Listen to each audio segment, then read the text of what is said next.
HAARP, High Frequency Active Auroral Research Program. This facility has begun since the year 1993, and the point of it is to study the highest layer of the atmosphere. The highest level of the atmosphere is called the ionosphere. With the help of high-frequency radio waves, they could study the ionosphere. The Air Force and the US Navy, with the help of the University of Alaska in Fairbanks, manage this facility. It is good to know that HAARP consists of 180 antennas, and the size of the land is about 23,000 square meters. The height of each antenna is about 20 meters each. Some people think that there are HAARP stations everywhere in the world, but this is not the case. There's only one, and it's in Alaska.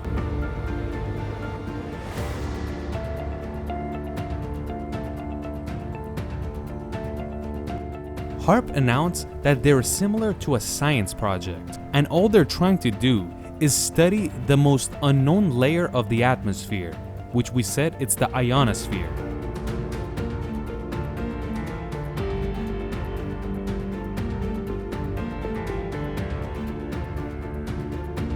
These antennas throw out a really high frequency radio wave, and the frequency stays very high from 100 to 350 kilometers. And with these waves, they could heat up the atmosphere and do experiments on it. This is what HAARP says, but there are plenty of conspiracy theories around this facility. And after the Turkey and Syria earthquake, the conspiracy theory about HAARP has gone crazy. So when did this facility get so famous, and when did the conspiracy theory get stuck to it?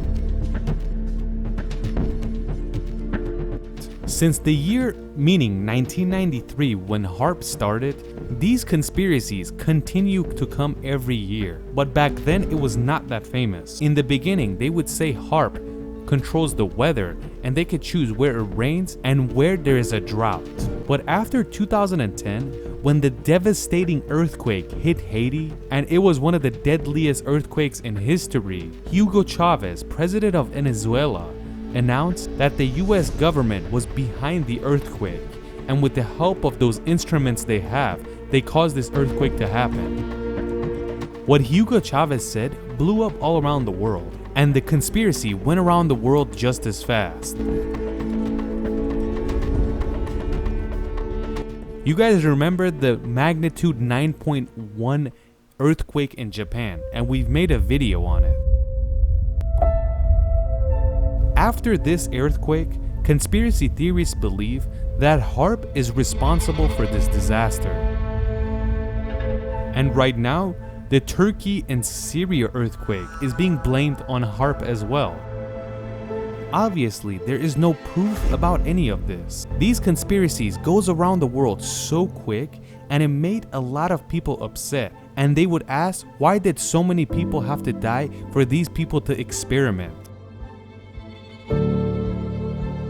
In the year 2017, two Americans by the name of Michael Mansell and James Dryden decided they wanted to attack HAARP. So they fill up their car with all types of weapons they had, and they began their journey from Georgia. You have to know that if you want to leave continental USA and go to Alaska, you will have to cross the border of Canada. These two, with all their weapons, were able to pass the Canadian border. But once they enter the state of Alaska, they finally get arrested before they get to HAARP. The authorities ask them, why do you guys have so many weapons? They confess that they're gonna use these weapons to attack HAARP. And when they asked these two, why did you want to attack HAARP? They said, because this facility not only controls the weather, they control people's minds, and they also cause natural disasters to happen.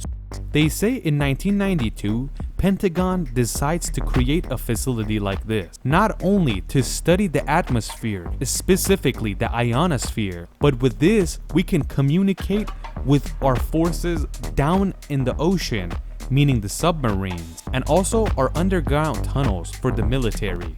Unlike Area 51 in Nevada, or the Pentagon itself, which is very heavily protected, and you basically can't meet any of the employees and ask them questions. The employees of HAARP are all normal people, and any reporter can wait by the door for these guys to leave to go home and ask them any question they want. You can even call the HAARP facility, but there's nobody there to pick up. You can only leave a voicemail, and if it's an actual probable voicemail or they want to get back to you, they can. You could say the HAARP employees wish this was more secret, because most of the voicemails they receive is death threats and people cussing them out.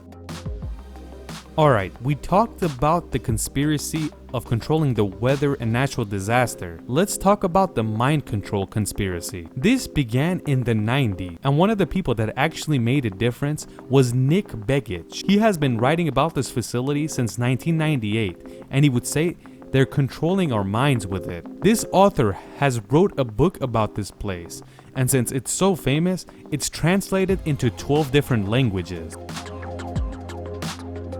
Nick Begich believes all the signal that comes from this facility goes around the world, and the signal enters anybody's brain, and with the help of these signals, they could program your mind on what to think.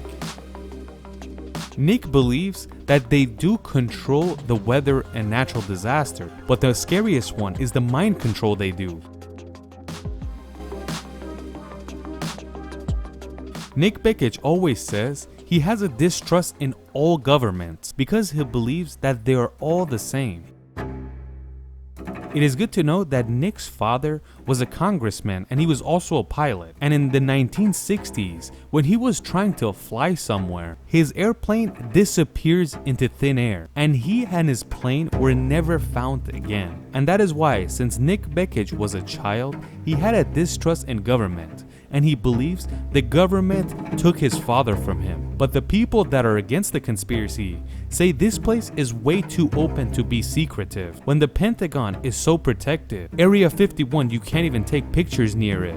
We don't even know what's going on underneath the Colorado airport. And out of all these conspiracies, you choose HAARP as your main point. It's good to know that once a year there's an open house in HAARP and anybody can go in there and take a look. So it's not a classified location. On the other hand, the employees is nobody special. When they get off, they just drive home like normal people. It's not like the Manhattan Project where everything they talk about is classified. The interesting part about all this is that when there is new conspiracy theories about HAARP, nobody comes along and says, no, don't talk about all this. All these conspiracies get made. Nick Begich writes a book about it and makes millions of dollars out of it, and nobody from the government comes along to stop these guys from spreading these conspiracies. It seems like when people talk about it, they just leave it alone and let the conspiracies flow. We're not saying governments are good or bad, but a facility like this that's so famous but so open at the same time and nothing is classified, they're getting a little too much credit for controlling the weather, causing natural disasters, and most famously, controlling people's minds. If I were them, I would choose a much more classified location.